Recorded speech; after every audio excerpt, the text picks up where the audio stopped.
बोले लाला तू बाबा भोलेनाथ की सेवा कर, बाबा भोलेनाथ के चरणों में लग जा, अब तो हमारे भूख प्यास का इंतजाम केवल बाबा भोलेनाथ ही करेंगे। धन्य है ऐसी मैया जो अपने बालक को बचपन से ही भगवान के चरणों में लगा दे। अन्यथा पेट भरने की रीति तो सब सिखाते ही हैं, लेकिन माँ बाप जो वह धन्य है जो अपने पुत्र को, अपनी संतान को भगवान के चरणों की सेवा के लिए उसे आगे बढ़ाए। इससे क्या होगा मालूम है, भगवान की कृपा अखंड बरसेगी और फिर जो भी वो कार्य करेगा ना उसमें उसे सफलता मिलती चली जाएगी। इसलिए वो सत्य मार्ग पर चलना सिखा दीजिए, उसे भगवान के चरणों की ओर अग्रसर करना सिखा दीजिए। बाद बाकी तो उस पर प्रभु की कृपा होगी तो सारे कार्य उसके अपने आप सिद्ध होते चले जाएंगे। मैया ने कहा ना, बोले लाला अब तो इंतजाम हमारे भोले बाबा ही कर सकते हैं और नहीं तो कोई नहीं कर सकता। वह बालक ने अपने मैया के चरण छुए और मैया से प्रार्थना करी, हे मैया तू मुझे आज्ञा दे दे, मैं बाबा भोलेनाथ की तपस्या करने जा रहा हूं। मैया मुझको आज्ञा दे दे, मैं भी वन में जाऊंगा।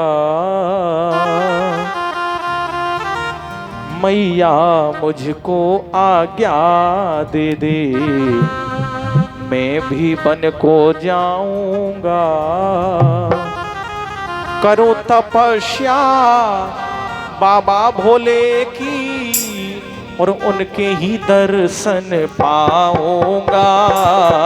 मैया मुझको आज्ञा दे दे, मैं भी वन को जाऊंगा। मैया मुझको आज्ञा दे दे, मैं तो वन को जाऊंगा। करूं तपस्या बाबा भोले की, करूं तपस्या बाबा भोले की, भोले के दर्शन पाऊंगा। मैया मुझको आज्ञा दे दे। हाथों से भाव से जय भोले।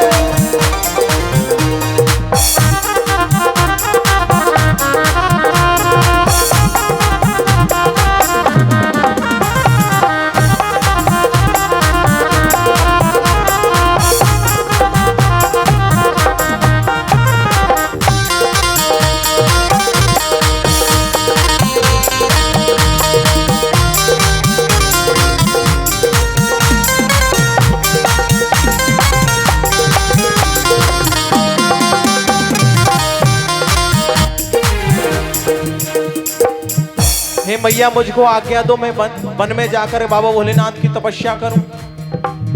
अब तक ना की हो किसी ने ऐसी करूं तपस्या में, ऐसी करूं तपस्या में, ऐसी करूं तपस्या में। अब तक ना की हो किसी ने ऐसी करूं तपस्या में, ऐसी करूं तपस्या में हो, ऐसी करूं तपस्या में।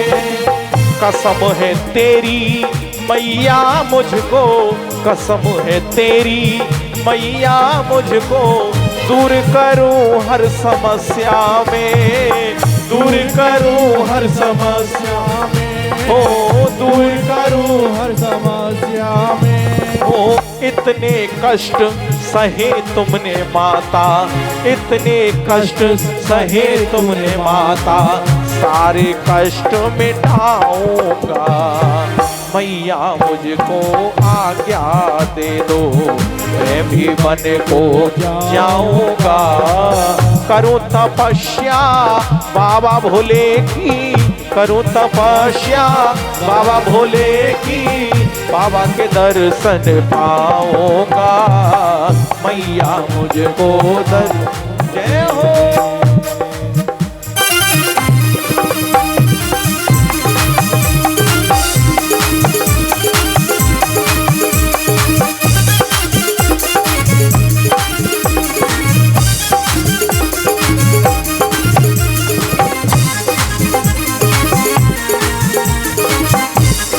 बड़े भाव से दोनों हाथ सीधे एकदम।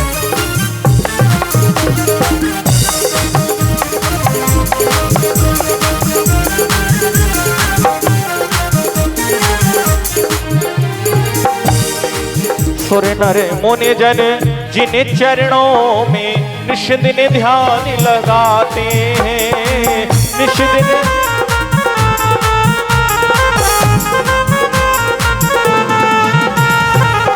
बाबा भोलेनाथ की शरण में सुर नर मुनि जन जिन चरणों में निश दिन ध्यान लगाते हैं, वो निश दिन ध्यान लगाते हैं, हाँ निश दिन ध्यान लगाते हैं।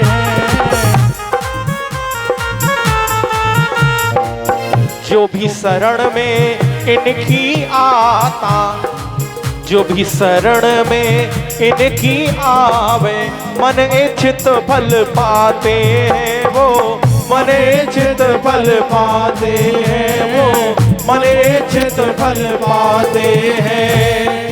ऐसे दीन दयाल भोले के, ऐसे दीन दयाल भोले के चरणों में शीश झुकाऊंगा। मैया मुझको आज्ञा दे दे, मैं भी वन को जाऊंगा। मैया मुझको आज्ञा दे दे, मैं भी वन को जाऊंगा।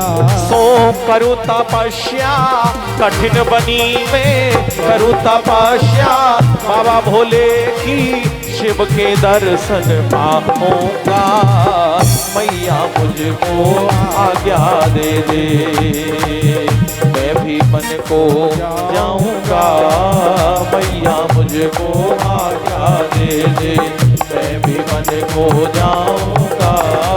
मैया मुझको आज्ञा दे दे, मैं भी मन को जाऊंगा। करूं तपस्या कठिन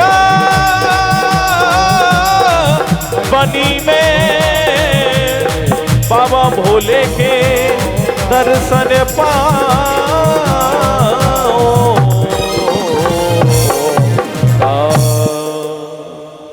बोलो हर हर महादेव शंभो। मैया से आज्ञा लेकर के उपमन्यु बाबा भोलेनाथ की सेवा में लग गए। बहुत छोटा सा बालक है, 5 वर्ष का बालक मान लो, और बाबा भोलेनाथ की सेवा में। देखिए जीवन में एक बात और बता दूं, भजन की, भगवान को प्राप्ति करने की कोई आयु की सीमा नहीं होती है। कभी भी भगवान को प्राप्त किया जा सकता है। मैं पहले भी बता चुका हूं कथा में, शिव महापुराण की कथा आप सुन रहे हो। छोटे से बालक ने बाबा भोलेनाथ की सेवा की, ऐसी अखंड तपस्या की, सब देवता भी देख रहे हैं उस तपस्या को। और बाबा भोलेनाथ उस बच्चे की, उस बालक की परीक्षा लेने के लिए आए। वरदान देने भी आए, लेकिन परीक्षा ले रहे हैं पहले। कैसे आए मालूम है? स्वयं बाबा भोलेनाथ और मां पार्वती नादिया के साथ आए, लेकिन उस बालक के सामने कैसा रूप धारण किया? देवराज इंद्र का। बाबा भोलेनाथ ने देवराज इंद्र का और मां पार्वती ने देवराज इंद्र की पत्नी का रूप धारण कर रखा है, और नादिया ने ऐरावत का, इंद्र के जो वाहन है उनका रूप धारण कर रखा है। तब बाबा भोलेनाथ ने आकर कहा, हे उपमन्यु तुम जागो, देखो मैं इंद्र, मुझसे कुछ वरदान मांग लो तुम। बाबा भोलेनाथ की तपस्या में क्यों लगे हुए? वो क्या दे सकते हैं तुम्हें? वो तो खुद पर्वत पे बैठे हुए हैं, उनके पास कुछ नहीं है, वो कुछ नहीं दे पाएंगे तुम्हें। मैं इंद्र आया हूं, सब कुछ दे सकता हूं, मुझसे वरदान मांग लो। अब देखो 5 वर्ष का बालक क्या कह रहा है, जरा ध्यान से सुनना कथा क्या कहती है, क्या शिक्षा दे रही है हमको। उस छोटे से बालक ने कहा, बोले हे इंद्र, पहले तो अपने शब्दों को वापस ले लो। तुम क्या कह रहे हो मेरे इष्ट के विषय में? बाबा भोलेनाथ साधारण नहीं है, जगत के पिता हैं वह, और आप कह रहे हो उनके पास क्या क्या है क्या नहीं है ये पूछो। जो भी उनकी शरण में आया सबको, रावण को लंका किसने दी? रामचंद्र जी को धनुष किसने दिया है? सागर मंथन के दौरान देवताओं को, तुम जैसे इंद्र को किसने बचाया? सभी देवताओं को, दैत्यों को किसने बचाया? अगर हलाहल विष का पान न किया होता तो तुम आज यहाँ खड़े नहीं होते।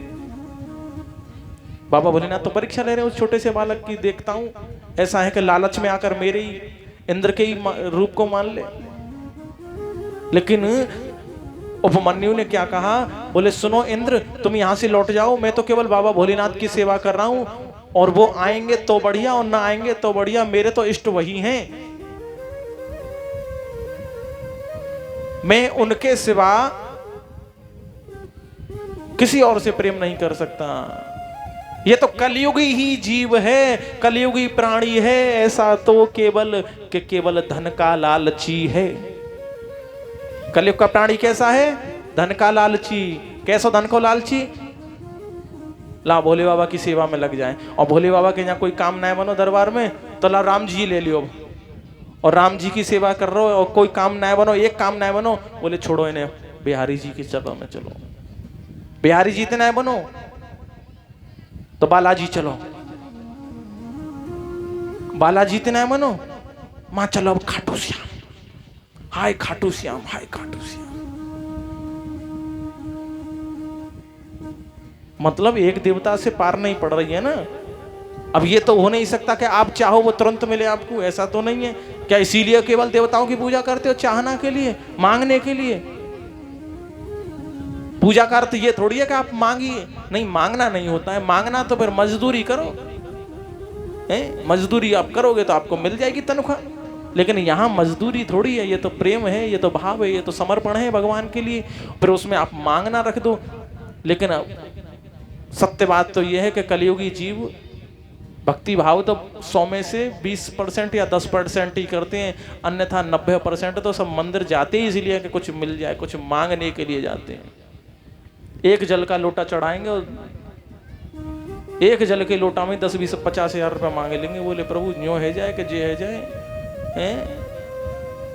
एक लोटा में पानी में ही, अच्छा दूध ले जाएंगे तो कोई लोटा में एक बूंद, जल के लोटा में एक बूंद दूध,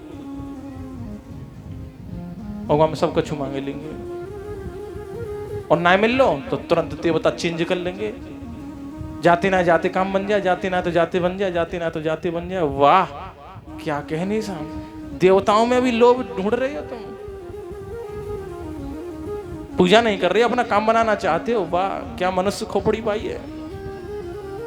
बहुत से लोगों को तो मैंने सुना अब तो खाटू श्याम पे ही सब शक्ति रह गई है, अब कहूं कछु ना रहो, बिहारी जी पे अब कछु ना है। बताओ, ले जाने जाकू बनाए हुए अब उन पे कछु ना है, वहां पे सब कछु पहुंच चुका। आप ही बताइए मुझे, अरे एक है साध है, सब सद है, सब साध है, सब जाए, एक की शरण में आ जाइए, आप किन्हीं की भी आ जाइए, मैं ये नहीं कहता किसकी शरण में आ रही हो, लेकिन एक की शरण में तो लगना सीखो। जगह जगह भटकोगे तो क्या होगा? जगह जगह भटकोगे तो कहीं भी आपको स्थान नहीं मिलेगा, कहीं भी सम्मान नहीं मिलेगा, टिके नहीं एक ठोर भागो डोले, जगह जगह ऐसे को समाज में स्थान नहीं मिलता। और जब समाज में नहीं मिलता तो देवताओं के यहाँ कहाँ मिल जाएगा? देवता तो अपनी आपस में मीटिंग कर सकते हैं, बोले सुनो वो बहुत चालू है, हमें छोड़ के आ रहे हो, तुम्हारे हो रहे, देख लिए वहां को ध्यान करिए।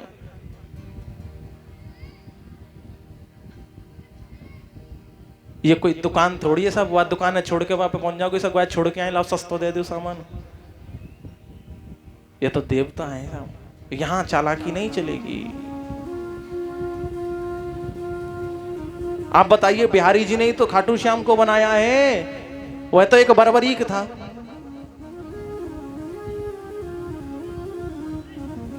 और कब की बात है? बात है महाभारत के समय की। मां ने भेज दिया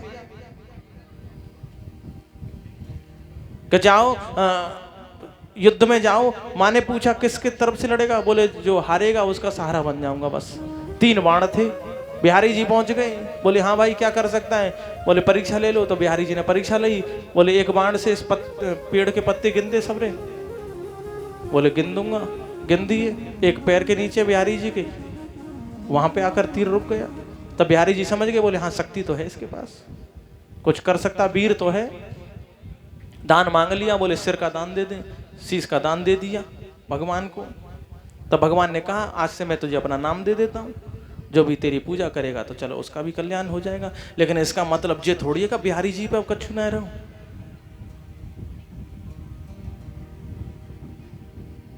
सो कहने का तात्पर्य आप किसी की भी पूजा करिए, लेकिन एक की तो कर लो, किसी के एक के बन के तो रह लो।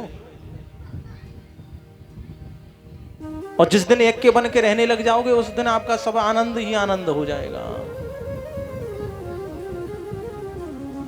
तो उपमन्यु ने कहा, बोले सुनो इंद्र तुम लौट जाओ यहां से, मुझे तो बाबा भोलेनाथ से कार्य में तुम्हारा प्रलोभन मुझे नहीं चाहिए। तब बाबा भोलेनाथ उस बच्चे से बड़े प्रसन्न भये, बहुत ज्यादा प्रसन्न भये। बाबा भोलेनाथ भय भी दिखाना चाहते हैं इंद्र के रूप में, बोले मैं वज्र प्रहार कर दूंगा, बोले मुझे कोई चिंता नहीं है, शिवलिंग से वो लिपट गए, बोले कर लो, मुझे बचाने वाले मेरी कृपा निधान है। तब बाबा भोलेनाथ ने उस बालक को कृपा करी, उस पर आशीर्वाद बरसाया अपना अखंड, और बोले दुग्ध चाहिए, दुग्ध का समुद्र दे दिया उसको। धन्य है बाबा भोलेनाथ। बोलो शंकर भगवान की